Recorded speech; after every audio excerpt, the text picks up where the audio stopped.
Ça, c'est la première chose. Seconde chose, c'est que l'information se joue de l'espace-temps. Voilà ce qu'il faut. Et si vous ne connaissez pas la physique de l'information, ou si vous n'avez pas une culture shinto assez fine, eh bien, je plains les Européens qui le regardent. Parce qu'ils passent, mais complètement à côté de ce dessin animé.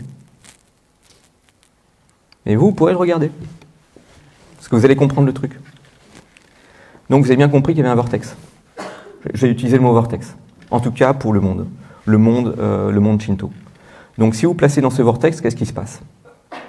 Eh bien, vous avez une espèce de participation magique. Une participation magique qui peut être la suivante. Le psychoïde, qu'est-ce que c'est que le psychoïde? Alors, abus de langage, mais comme ça sera plus simple pour tout le monde. C'est notre point d'assemblage du monde pour ceux qui ont lu Castaneda. Je sais qu'il y en a. Et pour le commun des mortels, c'est notre rapport psyché-matière. C'est-à-dire c'est ça qui arrête le présent. Là, nous regardons tous un espace et le flux futur-passé est arrêté par notre regard, en quelque sorte, et nous allons arrêter un présent. Voilà, c'est ça le truc. Le fait de regarder quelque chose arrête un état. Donc ce serait psychoïde, donc le fait qu'on regarde quelque chose, on arrête un présent, en interaction avec le mundus imaginalis, donc cette fameuse frange, en interaction avec le nous mundus, c'est-à-dire quelque chose de beaucoup plus vaste et beaucoup plus grand que nous. Une espèce de supraconscience pour le monde chamanique, par exemple. Et visiblement, Makoto Shinkai a eu ce qu'on appelle une métanoïa. Il a vu des choses, des apparitions de toutes sortes. Alors ces apparitions, en fait, vont emprunter au cloud de la personne. Ça, c'est quelque chose qui est bien connu. Au cloud culturel. Par exemple, je montrais l'exemple tout à l'heure, il y a eu par exemple une vague d'airship en 1896. Qu'est-ce que voyaient les gens? D'abord, ils voyaient une lumière, ensuite quelque chose qui se m'identifiait, qui ressemblait à un engin de Robur le Conquérant, et ensuite on voyait grosso modo un ballon dirigeable. Oui, mais bon, ça n'existe pas avant les années 1905. Ça n'existe pas à leur époque. En tout cas, pas aux États-Unis. Ça n'existe que dans les romans. Donc le phénomène va emprunter au cloud. Mieux encore, il peut y avoir apparition d'êtres, et en tout cas pour le Japon, quand il y a apparition d'êtres, ils ont toujours un message à délivrer. Et s'ensuit une métanoïa, c'est-à-dire qu'il y a quelque chose plus grand et plus vaste dans les gens qui vont s'ouvrir. Ils sont plus humains, tout simplement. C'est-à-dire qu'ils sont moins égoïstes, plus ouverts sur les autres, plus ouverts sur la nature. Et généralement, le personnage qu'il voit se trouve circonscrit. Je vous ai parlé tout à l'heure de Gilbert Durand, de son tableau utopique des images. Eh bien, c'est circonscrit à l'intérieur de ce tableau. Mais attention, selon la tonalité de la personne, et donc il y a 6 tonalités dans le topique jungien, eh bien, on ne va pas voir les mêmes choses. Alors, si vous êtes dans les énergies basses, vous allez plutôt voir un lémur. Alors, qu'est-ce que c'est qu'un lémur? Vous allez sur Wikipédia, par exemple, vous allez voir que ce sont des petits êtres gris avec d'immenses yeux. Et vous avez les lémuriales chaque année dans le monde gréco-romain, parce qu'on a très peur de ces gens-là, de ces choses-là plutôt, de ces spectres-là, parce que ce sont des vampires psychiques. Et on les éloigne en faisant du tintamarre et en mettant des fèves le long des murs. Alors si vous êtes dans des énergies basses, vous allez voir des lémurs. Mais si vous êtes dans des énergies hautes, peut-être que vous allez avoir un ange. Ça, c'est l'exemple que reprend Henri Corbin, c'est-à-dire que dans cet espace très particulier, Gaïa, c'est-à-dire la Terre, et ça, c'est la tradition qui nous le dit, les gens qui ont expérimenté le mundus imaginalis, se corporalisent sous la forme en fait d'un ange. Donc, qu'est-ce que c'est que le mundus imaginalis? D'après Henri Corbin, toujours, École pratique des études, c'est un endroit où les idées se corporalisent, donc deviennent matière, en quelque sorte, tangible, et où le corps s'épiphanise, c'est-à-dire bien quelque chose de lumineux, d'énergétique. Un monde franche. Intéressant. Passons à d'autres exemples. Et il y en a beaucoup. Nous avons au Japon une chance extraordinaire. Alors ça c'est un document du Collège de France, parce que moi j'ai voulu rester franco-français quand même. Donc voilà, je vous parle de l'école pratique des études, de gens qui ont travaillé avec le cercle Iranos, mais qui sont français. J'ai continué, voilà, ça c'est un document du Collège de France. Mais vous inquiétez pas, il y en a beaucoup.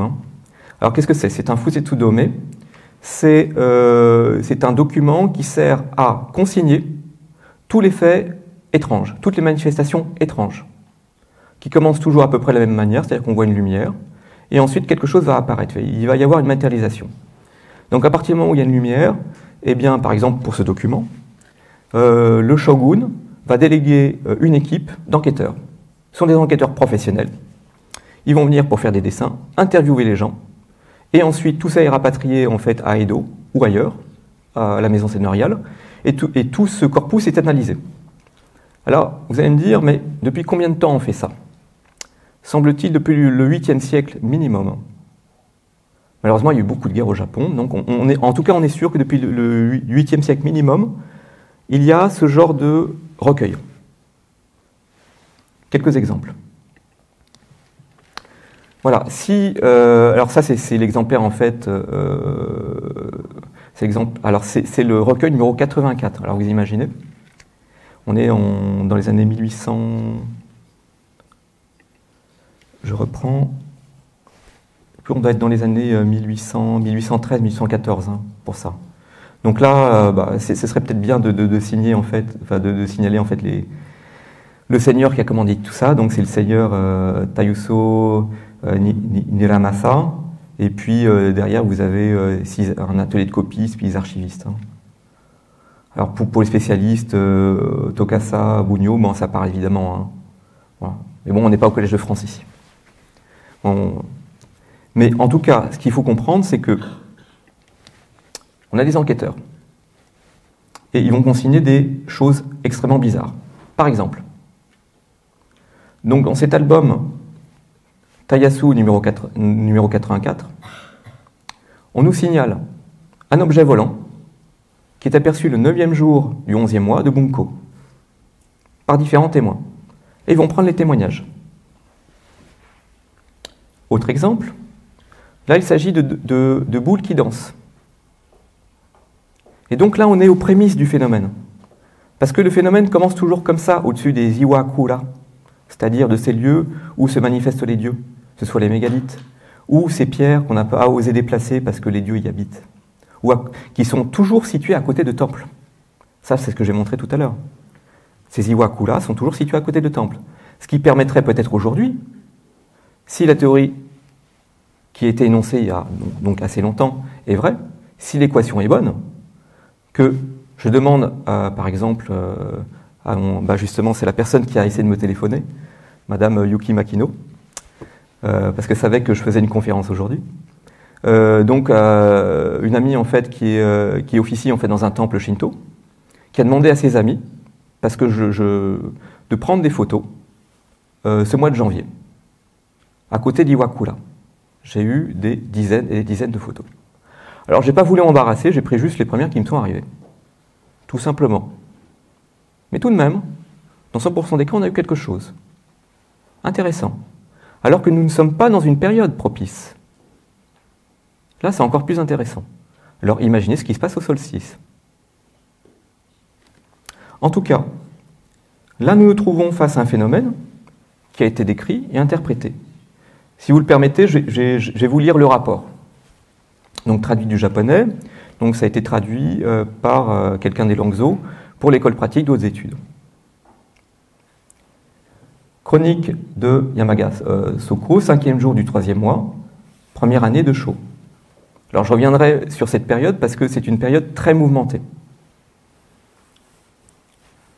À l'heure du sanglier, c'est-à-dire 23 heures, une lueur rouge de la taille apparente d'un plat, comme ça. Donc c'est très gros, hein, parce que ça avait quand même une certaine distance. Apparue à l'ouest. Au-dessus, il y avait une autre lumière rouge de la taille d'un pilon, donc un peu plus petit. Ces deux lueurs montèrent et descendirent, et à de nombreuses reprises. Puis, après cette danse, disparurent dans le ciel. Voilà. Donc, ce fait est compilé. Il arrive à la demeure seigneuriale, et tout de suite, on prévient Edo. Pourquoi? Parce qu'on comprend ces signes pour ce qu'ils sont. C'est-à-dire, pour ceux qui s'intéressent un petit peu à cette pan philosophique et l'alchimie, qui était encore enseigné à la Sorbonne jusqu'à la fin de l'Ancien Régime, ça s'appelle un météore. C'est-à-dire c'est un message qui vient de l'outre-monde. Et en tout cas, les Japonais vont le prendre comme tel. Pourquoi? Je vais vous décrire la période. La séquence dont je viens de parler, donc ça c'est le commentaire en fait de cette personne de l'École pratique des études. La séquence 1651-1652 correspond à 2 années de troubles entre assassinat, tentative de putsch, incendie volontaire de la ville d'Edo sur fond d'attaque de forteresse. Donc orchestré par Yui Shosetsu et Maruyoshi Shuya, ce soulèvement fut magnifiquement illustré par le dramaturge, etc., etc. Ces lueurs ont été vues comme annonciatrices de la fin d'une longue période de paix. Et donc, l'air de rien, les gens se sont préparés au désastre, parce qu'ils ont interprété correctement ces lueurs, comme 2 forces qui se battent. Ben, finalement, il n'y a pas eu de famine. En tout cas, pour ceux qui ont écouté le message. De manière générale, ces manifestations sourdrant de l'outre-monde, alors sourdre, c'est infusé en quelque sorte, sont vues comme des messages à interpréter ou à suivre, délivrés au monde des humains, commande-t-il. Et en effet, ça a toujours été vu comme ça. Alors, il y a mon abri Bragi Belovac, qui est passionné des Bigfoot, et passionné des loups-garous. Et je lui ai fait un très grand plaisir en lui disant « Mais tu sais, il y a eu beaucoup d'apparitions de ce type-là et au Japon, et c'est consigné. Donc on a beaucoup de chance, et en plus, quand on va au Collège de France, on peut trouver ces consignations. Alors, il y en a de différents types, mais en tout cas, c'est toujours la même chose. C'est-à-dire qu'on se trouve sur une terre assez particulière, c'est-à-dire c'est une terre acide, et qui va concentrer en fait l'énergie. Là, c'est très important. Et je pense que Bragi, là, en tant qu'ingénieur des eaux et forêts, nous on n'avait pas cette compétence hein, dans nos sphères. Hein. Donc c'est pour ça que je le souligne. Lui est ingénieur des eaux et forêts, a pu vraiment mettre la main dessus. C'est-à-dire qu'il n'y a pas seulement les iwakula, etc., ou les pierres rondes. Le sol est très important dans ce type de phénomène. C'est-à-dire que le sol devient chargé d'électricité, si vous voulez. C'est un sol en fait de type podzolique. Voilà, avec des pins.